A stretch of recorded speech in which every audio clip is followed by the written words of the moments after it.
Halo, nama saya Muhdwiki Alamsyah dengan NPM 12 10 2 2 dari kelas 2J Manajemen SDM Universitas Swadaya Gunung Jati. Di sini saya akan menjelaskan materi tentang budaya manajemen pengetahuan dalam organisasi. Tanpa berlama-lama, langsung aja kita simak videonya. Sampai dengan pertengahan tahun 1980-an, organisasi masih dipandang sempit. Hanya berfungsi sebagai alat koordinasi dan pengendalian sekelompok individu yang saling berinteraksi di dalam kelompok. Padahal sebenarnya organisasi dibentuk oleh individu-individu yang sangat kompleks dan berkarakteristik berbeda. Semakin berkembang teori organisasi, semakin mengakui bahwa budaya merupakan variabel yang mempengaruhi sikap dan perilaku individu dalam organisasi. Budaya organisasi dapat dijadikan alat meningkatkan keefektifan organisasi disebabkan budaya organisasi dapat mengendalikan pengambilan keputusan yang dilakukan individu. Selain juga budaya organisasi mempengaruhi individu dalam menginterpretasi dan mengelola lingkungan organisasi, sehingga secara tidak langsung budaya organisasi mempengaruhi posisi daya organisasi. Budaya organisasi juga merupakan alat untuk mencapai kesuksesan organisasi. Kesuksesan diindikasi dengan perolahan profit, kemampuan organisasi untuk bertahan dan berkembang, efisiensi dan posisi daya saing di pasar. Budaya organisasi seharusnya dibentuk sebagai fungsi dan kesuksesan organisasi. Oleh karena itu, fungsi yang efektif dalam organisasi tergantung kepada manusia, bukan tergantung investasi ataupun teknologi.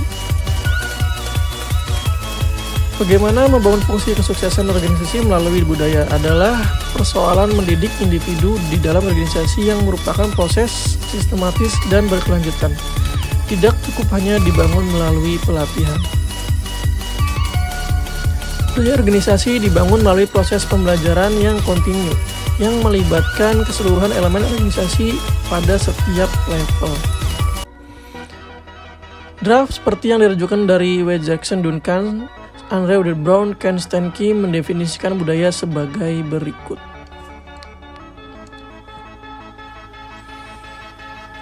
Culture of the sets of values building with field understanding and ways of thinking that is shared by member of an organization and taught new member of correct.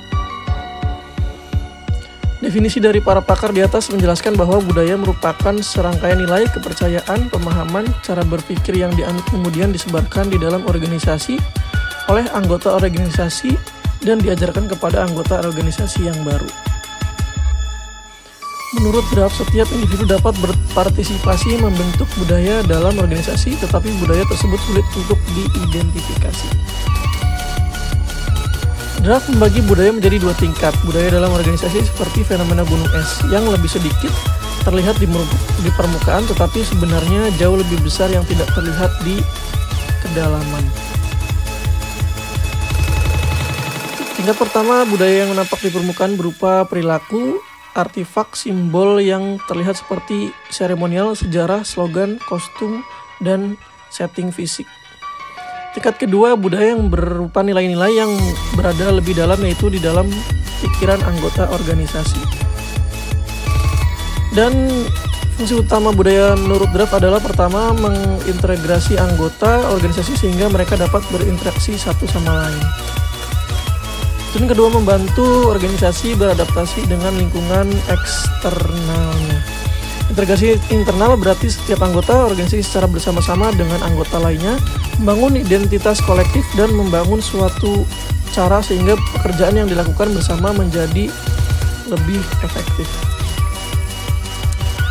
Sedangkan adaptasi eksternal mengarah kepada bagaimana organisasi mencapai tujuan dan kemudian mencapai kesepakatan dengan pihak eksternal, seperti merespon cepat keinginan konsumen dan tindakan yang dilakukan oleh para pesaing. Menurut Robbins dan Judge 2007, budaya organisasi adalah suatu system of shared meaning di antara anggota organisasi yang membedakan suatu organisasi dengan organisasi lainnya.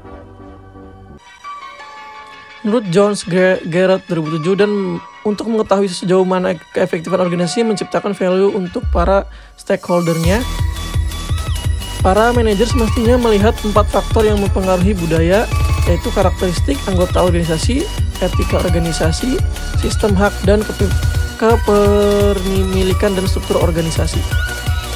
Jika instrumental values sebagai pendukung terminal values belum optimal dibangun, maka perubahan budaya organisasi menjadi sangat sulit, karena 4 faktor yang mempengaruhinya saling berinteraksi satu sama lain.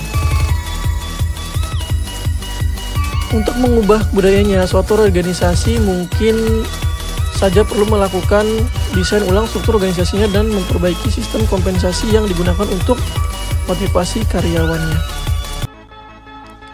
Budaya organisasi pun semestinya saling berkomplement dengan strategi organisasi. Strategi mempunyai beragam arti, meskipun tidak secara eksplisit diungkap oleh suatu organisasi atau industri. Untuk sebagian organisasi, strategi adalah menganalisis kondisi kompetisi di pasar atau mengintrospeksi nilai-nilai dan visi yang selama ini dianut oleh organisasi. Budaya organisasi merupakan bauran dari nilai-nilai internal individu, perilaku individu dan hubungan antar individu di internal dan eksternal organisasi pada akhirnya dapat menjadi norma organisasi. Meskipun demikian, tidak mudah untuk mengidentifikasi nilai-nilai, sikap, dan perilaku individu dibandingkan dengan fenomena perilaku dan sikap kelompok, karena individu merupakan suatu sistem psikis yang sangat kompleks. Budaya organisasi adalah suatu sistem of shared meaning di antara anggota organisasi yang membedakan suatu organisasi dengan organisasi lainnya. Jika suatu organisasi tidak memiliki dominan kultur karena masih dibentuk oleh budaya masing-masing individunya, maka organisasi akan kehilangan pedoman untuk menginterpretasi suatu kondisi yang dihadapi dalam bisnis. Dominan kultur dapat dibentuk melalui nilai-nilai organisasi yang dibangun melalui norma-norma aturan. Standar prosedur operasional sehingga setiap anggota organisasi mempunyai kesamaan perilaku. Sikap dan nilai-nilai untuk merespons setiap kondisi internal, terutama kondisi turbulensi eksternal organisasi dalam bentuk bisnis. Sekian dari saya, terima kasih. Jangan lupa like, comment, dan subscribe. See you.